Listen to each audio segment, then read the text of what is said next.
बाळासाहेबांच्या तमाम शिवसैनिकांना तुमच्या ह्या अनिश गाढवेचा, बाळासाहेबांच्या लहानशी शिवसैनिकाचा आणि शिवसेनेच्या प्रवक्त्याचा मानाचा जय महाराष्ट्र। आपण कालच राज ठाकरेंच्या हाती नकली शिवसेनेची म्हणजे भारतीय जनता पक्षाकडे जी काही चोरून घेतलेली शिवसेना आहे, नकली शिवसेना, गद्दारांची शिवसेना, त्या शिवसेनेची कमान राज ठाकरेंच्या हाती जाणार आहे अशा प्रकारचा आपण काल एक व्हिडिओ केला होता। आज तुम्ही सर्वांनी पाहिला असाल, जवळपास सगळ्याच मीडियाने, जवळपास सगळ्याच चॅनलने या विषयावर आपलं विश्लेषण केलं। मग लोकमत असेल, साम असेल, पुढारी असेल, सगळ्यांनी आपापले तर्क वितर्क लावले। आणि नेमकं काय घडलंय पहा। राज ठाकरेंनी सपशेल माघार घेतल्याची वृत्त आहेत। लोकसभा निवडणुकीतून सपशेल माघार, दिल्लीमध्ये काही माघार घेण्यासाठी राज ठाकरे गेलेले नसणार हे तर तुम्हा आम्हाला चांगलंच कळतं। पण आज राज ठाकरेंनी माघार घेतलेली आहे। महाराष्ट्र नवनिर्माण सेना, राज ठाकरेंची महाराष्ट्र नवनिर्माण सेना ही आता लोकसभा निवडणुका लढवणार नाहीये अशा प्रकारची वृत्त तुम्हा आम्हा सर्वांपर्यंत पोहोचतायत। राज ठाकरेंनी किती जागांच्या मागण्या केल्या होत्या हो? 1, 2, जास्तीत जास्त 3, मुंबईतनं 2, शिर्डीतनं 1। आता या तीनही जागा जर राज ठाकरेंना, म्हणजे 3 तर सोडूनच द्या, पण एका जागेची मागणी, विशेषतः दक्षिण मुंबईची मागणी राज ठाकरेंनी जी लावून धरली होती, त्या एका जागेची मागणी किंवा त्याचीही पूर्तता जर भारतीय जनता पक्षाला करता येत नसेल तर महाराज ठाकरेंचा मान समजावा की अपमान समजावा हे आम्हाला नाही माहिती। आम्ही फार लहान आहोत राजकारणामध्ये, पण त्याच्या पलीकडे जाऊन जर काही राजकारण असेल किंवा खरंच हा अपमान असेल तर त्याच्याबद्दल मी काही गोष्टी तुम्हाला सांगतोय, याच्या पुढे सांगतोय। लक्षात घ्या मला काय सांगायचंय। राज ठाकरेंनी एका जागेची खऱ्या अर्थाने मागणी केली होती। ही शिर्डीची जागा किंवा दुसरी मुंबईतली जागा, उत्तर मध्य मुंबईची जागा या कुठून आल्या मला माहित नाही, पण दक्षिण मुंबईची जागा जी स्वतः बाळा नांदगावकर यांनी लढवलेली होती एकेकाळी 2009 मध्ये, या जागेविषयी मी तुम्हा सर्वांशी बोलतोय। बाळा नांदगावकर हे मनसेत आलेले, शिवसेनेतून मनसेत आलेले एकमेव आमदार, आणि बाळा नांदगावकरांनी मनसेची पर्यायाने राज ठाकरेंची कायम साथ दिली। 2009 मध्ये ज्यावेळेस विधानसभेच्या मनसे ही प्रथम निवडणुका लढली, जवळपास 13 आमदार महाराष्ट्राच्या विधानसभेत मनसेने पाठवले। एकमेव ग्रामीण मधनं कन्नडची आमदारकी होती। छत्रपती संभाजीनगर मधून कन्नडचा एकमेव आमदार हा ग्रामीण मधनं होता। बाकी सर्व मुंबई, ठाणे, नाशिक, पुणे ह्या पट्ट्यातनं मनसेने बाकीचे 12 आमदार निवडून काढले होते। मनसेचे त्या 12 किंवा 13 आमदारांपैकी आता सद्यस्थितीला किती आमदार, किती माजी आमदार मनसेमध्ये आहेत असा जर तुम्ही प्रश्न कराल तर बाळा नांदगावकर हे एकमेव, त्यांनाही निष्ठावंतच म्हणावं लागेल। पण बाळा नांदगावकरांना कुठेतरी त्यांचं पुनर्वसन व्हावं ही राज ठाकरेंची एक मोठी अडचण आहे खरं पाहायला गेलं तर। त्यामुळे बाळा नांदगावकरांसाठी त्यांचा हा विशेष प्रयत्न होता दक्षिण मुंबईच्या जागेला घेऊन। पण मनसे ही गोष्ट चांगलीच जाणते की बाळा नांदगावकर दक्षिण मुंबईतून निवडून येणार नाही, तरी देखील मनसेने हा एक हट्ट धरला होता। आता झालंय कसं पहा। मनसेला हे माहितीये लोकसभा ही काही मनसेच्या बसची बात नाही। लोकसभा एकट्याच्या बसची तर नाहीच नाही। शिंदे टोळी असेल किंवा अजित पवार टोळी असेल यांच्याही बरोबरी नाही, पण भारतीय जनता पक्ष जर पाठीशी उभा राहिला तर कुठेतरी आपलं डिपॉझिट कदाचित वाचू शकतं ही मनसेला खात्री होती। त्यामुळे एक प्रयत्न करून पाहत होते। आता झालंय बघा कसं। भारतीय जनता पक्षाने त्यांना काही ऑफर देऊ केलेले आहेत। त्यामध्ये मी कालच्या व्हिडिओमध्ये तुम्हा सर्वांना सांगितलंय, कदाचित जे आज साऱ्या मीडियांनी प्रसिद्ध केलंय, हे जे भाड्याचं आजपर्यंत आपण पाहत होतो, घरं भाड्याने दिली जात होती, दुकानं भाड्याने दिली जात होती, काही ऑफिसेस भाड्याने दिले जात होते, पण तुम्ही कधी असं ऐकलेत का पक्ष भाड्याने दिले जात आहेत? चोरलेले पक्ष आता भाड्याने सुद्धा देऊ केले जात आहेत। खरं तर भाड्याच्या घराचा मला कुठेही अपमान करायचा नाहीये। मला अजूनही वाटतं ज्यावेळेस आपण जे कोणी भाड्याच्या घरात राहतात त्यांच्या भावना तुम्ही जाणून घ्या। मी त्यातली एक भावना तुम्हाला बोलून दाखवतो। भाड्याचं घर जरी आपण बदलत असू ना, साधं वर्षभर जरी राहिलो तरी वर्षभरानंतर भाड्याचं घर बदलताना देखील आपल्या डोळ्यात आसू येतात, कारण त्या घराविषयी आपला एक लगाव झालेला असतो, ते एक ममत्व आलेलं असतं आपल्या मनामध्ये। इथे 40 वर्ष सुद्धा पक्षामध्ये काढून हे बाहेर हसत खेळत निघतात। मिलिंद देवराचं उदाहरण घ्या ना, मुंबईतल्याच काँग्रेसमध्ये 40-50 वर्ष काढली, त्यांच्या खानदानासकट सगळ्यांनी काढली, सहज उड्या मारत गेले। त्यामुळे भाड्याच्या घरात राहणाऱ्यांविषयी किंवा भाड्याच्या घराविषयी मला विशेष अपमान करायचा नाही, पण एक उदाहरण देतो मी तुम्हाला। भाड्याच्या घराचा हा पक्ष मुळात एकनाथ शिंदेना विचारतंय कोण? बऱ्याच मीडिया म्हणतायत एकनाथ शिंदे राजी होतील का? एकनाथ शिंदे काय म्हणतील? एकनाथ शिंदे पुन्हा काहीतरी बंड करतील का? भारतीय जनता पक्षाचा पाठिंबा काढून घेतील का?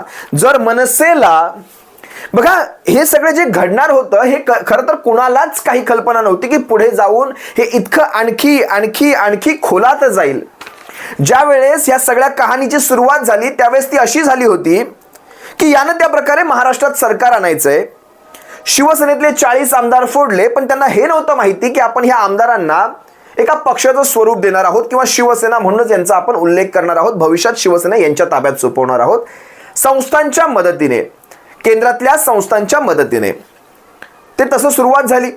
स्वतः एकनाथ शिंदेंना माहीत नव्हतं की ते अशा प्रकारे स्वतः एखाद्या पक्षाचे नेते बनतील आणि त्यांनी तशा प्रकारचा तो तसा फुगा फुगवायला सुरुवात देखील केली. हळूहळू हे वेगळं चित्र तयार होत गेलं. स्वतः भारतीय जनता पक्षातल्या देवेंद्र फडणवीसांना माहीत नव्हतं की ते उपमुख्यमंत्री बनतील, मुख्यमंत्र्याच्या ऐवजी उपमुख्यमंत्री बनतील हे त्यांनाही माहीत नव्हतं. त्यांना उपमुख्यमंत्रीपद घ्यावं लागलं. एकनाथ शिंदेंना कुठेही वाटत नव्हतं की ते असे मुख्य नेते वगैरे काहीतरी किंवा महाराष्ट्राचे मुख्यमंत्री बनतील. ते मुख्यमंत्री झाले. त्यानंतर अजित पवार गटाचं काय झालं, महाराष्ट्रात भरपूर काही गोष्टी घडल्या. आता एकनाथ शिंदेंना कुठेतरी ते कसं असतं, एखादी खोटी गोष्ट 10 वेळा सांगितल्यानंतर एक मनाला असं वाटतं हे खरं तर नसेल. एवढं तुमच्या माइंडवर हॅमरिंग केलं जातं की तुम्हीच खरी शिवसेना, तुम्हीच खरी शिवसेना, तुम्हीच खरी शिवसेना. आता एकनाथ शिंदेंना खरंच असं वाटू लागलं की भारतीय जनता पक्षाने आपल्याला हे सगळं देऊ केलंय, पण ह्याचा खरा मालक मीच तर नाही. लक्षात घ्या मला काय सांगायचंय. एकनाथ शिंदेंना कुठेतरी वाटू लागलं मीच तर खरा मालक नाही. आणि ऐन वेळी भारतीय जनता पक्षाने ही देखील गुगली टाकली की तुम्ही भाडोत्री आहात. अगदी अस्थायी स्वरूपासाठी तुम्ही भाडोत्री आहात. तुम्हाला कधीही बदललं जाऊ शकतं. हे भाड्याचं घर आहे. ही नकली शिवसेना आहे. ही नकली शिवसेना आहे. हा जो फुगा आहे आमच्याकडे, या फुग्यामध्ये आम्ही कुणालाही भरू, केव्हाही भरू आणि कुणालाही बाहेर काढू. त्यामुळे ही जी एक कल्पना मी जी काल बोलून दाखवली, आज बऱ्याचशा मीडियांनी दाखवली, याच्यामध्ये काही तथ्य नसेल असं आज आपण सांगू शकत नाही. आज एकनाथ शिंदेंचं जे मीडिया सांगते त्यांची नाराजगी, ते काहीतरी म्हणतील भाजपाला किंवा भाजपाच्या वरिष्ठ नेतृत्वाला काहीतरी खडे बोल सुनावतील, त्या परिस्थितीमध्ये एकनाथ शिंदे कुठेही नाही. एकनाथ शिंदे भारतीय जनता पक्षाच्या वरिष्ठ नेतृत्वावर बोलतील अशी सिच्युएशन एकनाथ शिंदेची नाही. त्यांच्या स्वतःच्या मुलाचा विजय करावा की तिथे त्यांचा पराभव होईल हे स्वतः एकनाथ शिंदे आज सांगू शकत नाहीत. कल्याण लोकसभेचं सांगतोय, स्वतःच्या कोपरी पाचपाखाडी विधानसभेचं सांगतोय. इतकी दयनीय अवस्था त्यांची त्यांच्या मतदारसंघामध्ये ठाण्यामध्ये आहे. आज हे एकनाथ शिंदे बाकीच्या 39 सोडून द्या, स्वतःच्या मुलाचा विजय देखील करून आणू शकत नाहीत, घडवून आणू शकत नाहीत. भारतीय जनता पक्ष त्यांना सोबतीला लागणारच.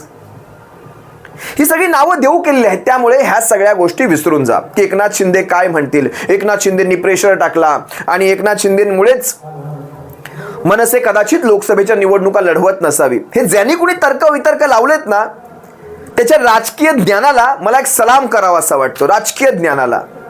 मनसेचा खऱ्या अर्थाने इथे विजय नाही झाला. मनसेचा खऱ्या अर्थाने विजय कुठे होणार ते तुम्हाला मी सांगतो.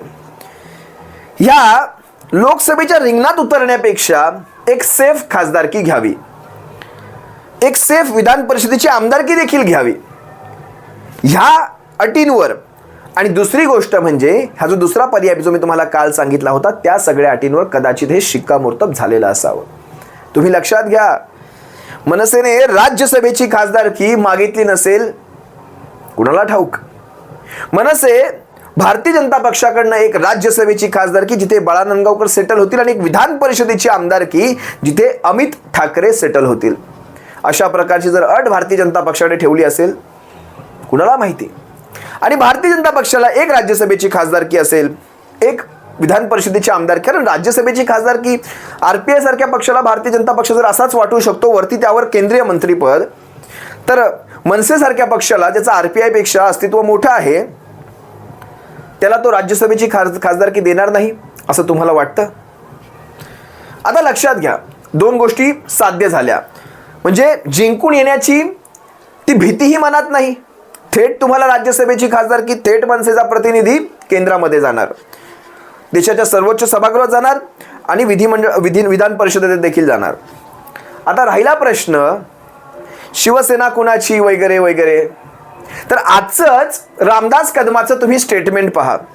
हे रामदास कदम नामक जे बाहुलं आहे ना, हे रामदास कदम नावाचं बाहुलं मध्येच येऊन काही ना काहीतरी स्टेटमेंट करत असतं. काय स्टेटमेंट केली पहा आज. राज ठाकरेंच्या हाती जर त्यावेळेस शिवसेना गेली असती तर कदाचित आजची ही घडी आली नसती वगैरे वगैरे. हे बाहुलं आहे. याने खरं तर ना तोंडाला नाकाला बाम नाही लावायला पाहिजे. हा बाम वेगळ्या ठिकाणी लावला पाहिजे आणि चोळून चोळून तोही टायगर बाम लावला पाहिजे, वेगळ्या ठिकाणी लावला पाहिजे. तुम्ही समजू शकता कुठल्या वेगळ्या ठिकाणी रामदास कदमाने हा बाम लावला पाहिजे. ते नाकाला लावायचे दिवस गेले रामदास कदमाचे. असो, रामदास कदम काय म्हणतायत की यांच्या हाती जर शिवसेना असती तर कदाचित आज हे दिवस आले नसते. म्हणजे रामदास कदम नेमकं काय सुचवू इच्छित आहेत. बरं, रामदास कदम मोठ्या मोठ्या गमजा मारतात. मागे म्हणत होते की जर तुम्ही म्हणजे उद्धव साहेबांना यांनी सल्ले दिले, तुम्ही काँग्रेसची काडीमोड घ्या, सगळ्यांना मी तुमच्या पायाशी आणून ठेवतो वगैरे वगैरे. मोठ्या मोठ्या गमजा. रामदास कदमाला स्वतःही माहिती आहे त्याचं शिंदे गटात काय अस्तित्व आहे. आधी आपल्या पोराचा खेड विधानसभेतून विजय करण्याच्या दिशेने एक तरी पाऊल उचल. तुला स्वतःला माहिती आहे की खेड विधानसभेमध्ये डिपॉझिट जप्तीपर्यंत तुम्ही जात आहात. इतकी घाणेरडी परिस्थिती त्या खेड विधानसभेत आहे. काल परवामध्ये त्या सदानंद कदमांचं तुमचे स्वतःचे बंधू किंवा अनिल परब साहेबांनी तुमचं काय वाभाडं काढायचं ते काढलं. त्या साई रिसॉर्ट प्रकरणी रामदास कदमांना एक मोठा झटका मिळाला. स्वतः कोर्टाने सांगितलं की तुम्ही राजकीय सूडबुद्धीने अशा प्रकारच्या कारवाया करता. साई रिसॉर्ट तोडण्याची तुम्ही जी कारवाईसाठी केला होतात हे राजकीय सूडबुद्धीने झालं. इंचभर बांधकाम तिथे अवैध सापडलं नाही. इंचभर बांधकाम त्या साई रिसॉर्टचं. आणि हे मोठ्या मोठ्या गमजा मारतात. 40 आमदारांना तुमच्या पायाशी आणून ठेवतो, या त्या वगैरे. रामदास कदम सो यांनी खरं तर तो बाम लावू नये, त्या बामचा अपमान देखील करू नये. या रामदास कदमाचं ते स्टेटमेंट मी पाहतोय की राज ठाकरे जर असते तर, म्हणजे कुठेतरी यांच्या बॅकग्राऊंडला कुठेतरी ही बोलणी चालू आहेत. ही धार कमी करण्याचा एक प्रयत्न होऊ शकतो. ऐन मुमेंटला प्रयत्न होऊ शकतो. ठाकरेंच्या विरुद्ध ठाकरे कसा उभा करायचा, विधानसभेच्या वेळेस या गोष्टी विशेष बाहेर काढल्या जाऊ शकतात. शिवसैनिकांनो, काल परवाच उद्धव साहेबांचं एक स्टेटमेंट आहे. उद्धव साहेब स्पष्ट म्हणाले, तुम्ही पक्ष चोरले, नाव चिन्ह चोरलं, आता ठाकरे आणखी एक ठाकरे चोरले. आणखी एक ठाकरेचा अर्थ याच्या आधी मला वाटतं तो निहाल ठाकरे वगैरे कोणी आहे ना, जयदेव ठाकरेंचा सुपुत्र, त्याला घेतलं त्या केसच्या मध्ये. म्हणजे परिवारात आणखी एक. पण ठाकरे फक्त ठाकरे नसून एक विचारधारा सुद्धा आहे. ती विचारधारा कुठे आहे? राज ठाकरेंकडे. आज राज ठाकरेंचं नाव घेतलं तर लोक सेटलमेंट म्हणून विचारतात. सेटलमेंट का बादशहा म्हणून राज ठाकरेंकडे पाहिलं जातं. कुठे गेलं तर टोलचं आंदोलन झाले, टोल नाके बंद. मुंबई गोवा हायवेचं काय झालं? आज शिमग्याच्या दिवशी मुंबई गोवा हायवेची ती गर्दी किंवा ती रहदारी पाहायची होती. जवळपास 6 तास चाकरमानी त्या मुंबई गोवा हायवेच्या रहदारीमध्ये अडकले होते. सोडून द्या हे सगळे विषय, सोडून द्या ह्या सगळ्या विषय आपण काय म्हणतोय. पण जर राज ठाकरेंनी जर हे अशा प्रकारचं पाऊल उचललं भविष्यात, जी काही मनसेच्या स्थापनेपासून मला वाटतं 15, 16, 17 जी काही वर्ष झाली असतील, ह्या वर्षांमध्ये जी काही 19-20 ची कमावली असेल ना राज ठाकरेंनी, ती सारीच्या सारी राज ठाकरे गमावणार. अगदी जबाबदारीने बोलतो. कारण विचार करा, आजपर्यंत राज ठाकरेंनी वेगवेगळ्या भूमिका घेतल्या. कधी त्यांनी महाविकास म्हणजे कधी त्यांनी भारतीय जनता पक्षाच्या विरोधात भूमिका घेतल्या असतील, कधी शिवसेनेच्या विरोधात भूमिका घेतल्या असतील, वेगवेगळ्या भूमिका घेतल्या. काही वेळा शिवसेनेच्या विरोधातच त्यांनी कॅन्डिडेट उभे केले, भारतीय जनता पक्षाच्या विरोधात नाही. 19 पर्यंत भाजप हटाव, मोदी हटाव, देशाला तिसरं स्वातंत्र्य वगैरे मोठ्या मोठ्या गमजा मारल्या. जे काही असेल ते एक वेगळा पक्ष म्हणून त्यांना त्यांचे अधिकार होते.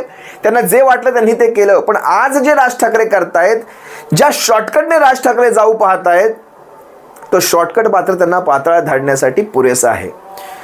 बरेच जण म्हणतात, राजकीय विश्लेषक म्हणतात की केजरीवालांनंतर उद्धव साहेबांचा नंबर लागेल. या विषयावर मी सविस्तर बोलणार आहे तुम्हा सर्वांशी. पण लक्षात ठेवा, ही चूक, त्यांच्या अटकेची तर गोष्ट दूरच राहू द्या, पण ही एक चूक आणि भारतीय जनता पक्ष भुईसपाट. हे लक्षात ठेवा, ही एक चूक. याच्याविषयी मी तुमच्याशी विस्ताराने बोले, पण भारतीय जनता पक्ष भुईसपाट. ही चूक भारतीय जनता पक्ष कधीच करणार नाही. महाराष्ट्राच्या बाबतीत ही चूक कधीच होणार नाही. हे मी तुम्हाला आज जबाबदारीने सांगतो. तुर्तास तुम्हा सर्वांची रजा घेतो. जे काही असेल ते तुम्हा सर्वांसमोर घेऊन येईल. सध्या मला हे 2 पर्याय दिसतात राज ठाकरेंच्या समोरचे. लोकसभेला थेट सामोरे जाण्यापेक्षा ह्या सेफ मागच्या दरवाजाने एंट्री राज ठाकरे जास्तीत जास्त घेऊ शकतात. बोलेल तुम्हा सर्वांशी पुढच्या काही नवीन विषयांसह. सप्रेम जय महाराष्ट्र बाळासाहेबांच्या शिवसैनिकांनो. काळजी घ्या.